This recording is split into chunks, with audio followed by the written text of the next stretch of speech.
के विदेश मंत्री सर्गेई लावरोव ने कहा है कि रूस खुद को नेटो के खिलाफ युद्ध में नहीं मानता है। कहा कि रूस यूक्रेन में भाड़े के सैनिकों का उपयोग नहीं करता है और न ही किसी को परमाणु युद्ध की धमकी दे रहा है।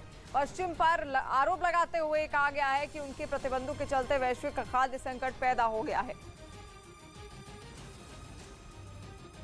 उधर पूर्वी यूक्रेन के डोनेस्क इलाके में रूस ने फिर एक बड़ा हमला किया। बताया गया कि रूस की तरफ से वहां के लिमान रेलवे स्टेशन पर बमबारी की गई, जिसके बाद रेलवे स्टेशन में आग लग गई। वहां लगी आग कितनी भयानक रही होगी, इसका अंदाजा वहां से उठ रहे काले धुएं के गुबार को देखकर लगाया जा सकता है। रेलवे स्टेशन की बिल्डिंग से धुआं ऐसे निकलता दिखाई दिया मानो किसी ज्वालामुखी के फटने के बाद राख उड़ रही हो। यही नहीं, वहां पास में ही रेलवे ट्रैक पर मालगाड़ी का एक डिब्बा भी आग की चपेट में आ गया, जबकि वहीं पास पड़े लकड़ियों के एक ढेर में भी आग लग गई। रूस के हमले से तबाह हुआ रेलवे स्टेशन घंटों तक धधकता रहा। शहर के प्रशासन के मुताबिक पूर्वी हिस्से में लड़ रहे यूक्रेन के सैनिकों के लिए जरूरत की कई चीजें इसी स्टेशन के जरिए सप्लाई की जाती थी, जिस पर हमला करके रूसी सेना ने यूक्रेन के सैनिकों को तगड़ी चोट पहुंचाई। इस बीच 66 दिन की जंग के बाद मारियोपोल शहर में पहली बार सड़कों पर टैंक नहीं गरजे। रूस और यूक्रेन के सैनिकों के बीच गोलीबारी नहीं हुई। हालांकि रूस की तरफ से वहां के कई बाहरी इलाकों में हवाई हमले जारी रहे, जिसकी ड्रोन से ली गई तस्वीर सामने आई। इन तस्वीरों में दिखाई दिया कि मारियोपोल के शहर के बाहर कई इलाकों में हवाई हमले किए गए। यूक्रेन के मुताबिक रूस की सेना की तरफ से जिन जगहों पर बम बरसाए गए वो पहले ही उसकी मार से तबाह हो चुके हैं, और ड्रोन से ली गई तस्वीरों में ऐसा दिखाई भी दिया। इतनी ऊंचाई से भी नीचे खंडहर में बदली इमारतें साफ दिखाई दी। यही नहीं, वो अजोवस्ताल स्टील प्लांट भी नजर आया, जहां छिपे लोगों को निकालने के लिए रूसी सेना ने सीज फायर का ऐलान किया।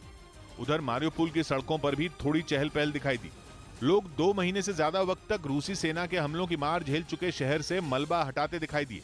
वहां साफ सफाई में जुटे कर्मचारियों ने मलबे से 11 और शव मिलने का दावा किया। और अफगानिस्तान की राजधानी काबुल में अलविदा जुमे के दिन हुए धमाके में 200 लोगों के मरने की खबर आ रही है।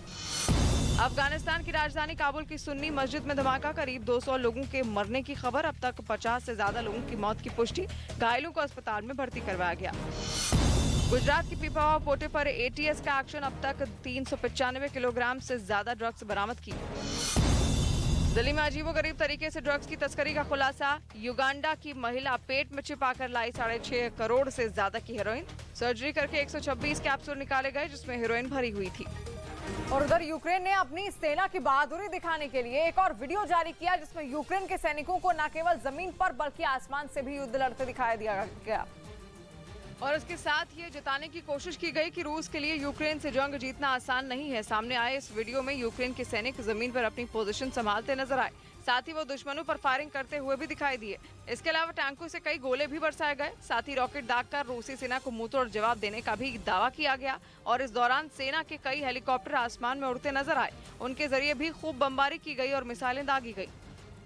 और झारखंड के धनबाद में कारोबारी की हत्या का सीसीटीवी वीडियो सामने आया है। झारखंड के धनबाद में पैसों के लेन देन विवाद में एक कारोबारी की दिन दहाड़े गोली मारकर हत्या, सीसीटीवी कैमरे में कैद नकाबपोश बदमाश, तलाश में जुटी पुलिस। झारखंड के धनबाद के संभारी गांव में जमीन विवाद में एक पक्ष ने दूसरे पक्ष की स्कॉर्पियो गाड़ी में पेट्रोल छिड़क कर लगाई आग, आरोपियों के खिलाफ केस दर्ज। झारखंड में बिजली संकट के खिलाफ सड़कों पर उतरे लोग, भीषण गर्मी और बोर्ड के एग्जाम के बीच सरकार से 24 घंटे बिजली देने की मांग। और अमेरिका से होवित्जर मिसाइल की बड़ी खेप यूक्रेन के लिए रवाना कर दी गई है। ये खेप पहले पोलैंड जाएगी और फिर यूक्रेन पहुंचेगी। शुक्रवार को न्यू जर्सी से C-17 विमान के जरिए इन मिसाइलों को रवाना किया गया है। जेलेंस्की की मांग पर अमेरिकी अब तेजी से अपने सैन्य सामान यूक्रेन पहुंचा रहे हैं और लगातार कोशिश की जा रही है कि किसी भी तरीके से सैन्य सहायता यूक्रेन तक पहुंचाई जा सके।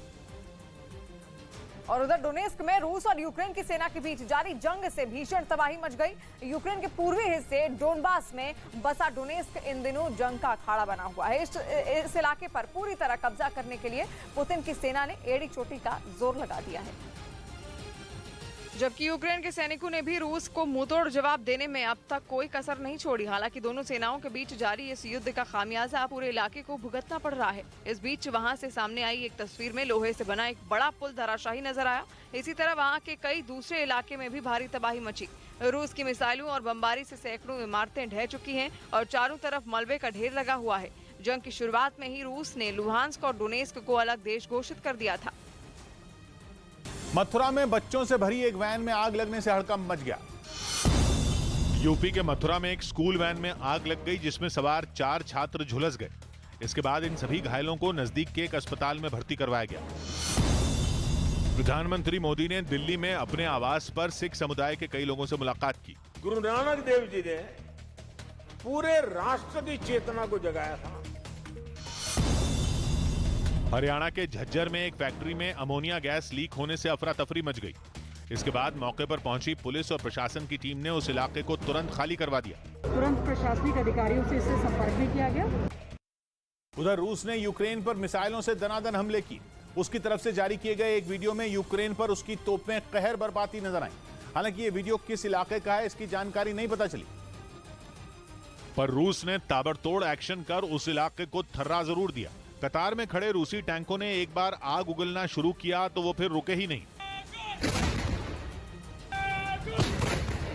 रूसी रक्षा मंत्रालय के मुताबिक उनके इस हमले से यूक्रेन के कई जंगी ठिकाने तबाह हो गए। Уничтожены производственные корпуса предприятия ракетно-космической отрасли «Артем» в городе Киев. इसके अलावा रूस ने यूक्रेन के एक इलाके पर समंदर से मिसाइल भी दागी। दावा किया गया कि उसने अपने टारगेट पर सटीक वार किया, जिसकी जद में आकर यूक्रेन का एक हथियार डिपो तबाह हो गया।